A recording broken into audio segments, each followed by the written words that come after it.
Rejection is the only thing that can make an INFJ feel like they've been erased. When someone walks away or a door closes, your mind doesn't just see a missed opportunity, it sees a mirror. You look into that mirror and ask, what is wrong with me that they didn't see what I had to give? But Stoicism suggests that the mirror is actually a trick of the light. Marcus Aurelius once said, everything we hear is an opinion, not a fact. Everything we see is a perspective, not the truth. Today, we're going to stop treating rejection like a grade on your soul and start treating it as vital data. I'm going to show you why being rejected is often the universe's way of protecting your internal citadel before you even knew it was under siege. When an INFJ is rejected, we immediately go to the deep why. We assume the other person looked into the depths of our soul and found it lacking.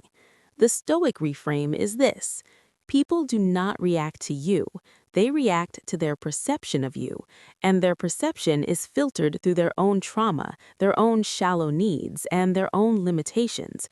They aren't rejecting the real you, they are rejecting a 2D caricature they built in their own head.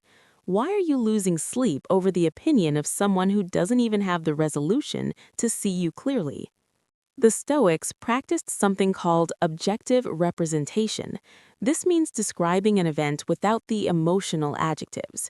If you get rejected after a third date, the INFJ says, I was found unworthy and I am destined to be alone. The Stoic says, I spent time with a person. They decided not to spend more time. That is all. The pain doesn't come from the event, it comes from the story you wrap around the event. Rejection is just a no in a world of 8 billion yeses. It is a change in direction, not a cliff. Here's the tension we carry. We want to be universal. We want everyone to see our value. But as a rare personality type, if you are being accepted by everyone, you are likely wearing a mask. Stoicism teaches that to be liked by the many is a sign of mediocrity. If you are deep, complex INFJ, you should be rejected by 90% of the world. Your rejection is actually proof of your authenticity. If you were watered down enough for everyone to drink, you would no longer be yourself. In a moment, I'll share the invisible script that will help you stop the 3 a.m. overthinking cycle forever. Every time you obsess over a rejection, you are committing a small act of social suicide. You are killing your own peace to honor the judgment of someone who walked away. Zeno, the founder of Stoicism, lost everything in a shipwreck. He said, I made a prosperous voyage when I suffered shipwreck. He realized that losing his external stuff forced him to find his internal strength.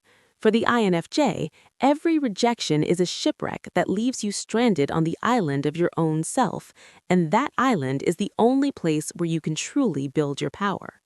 This week, when you feel the sting of a no, whether it's a job, a ghosted text, or a faded friendship, perform a Stoic audit.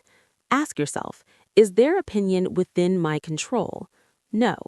Does this rejection change my character or my virtue? No.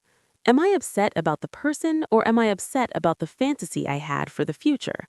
Most of the time, we're not mourning the person, we're mourning the potential version of our life that we created in our heads. Let the fantasy go. It was a ghost anyway. The world can reject your presence, your work, and your love, but it cannot reject your character. That is the one thing you own. Keep your character intact, and you have lost nothing.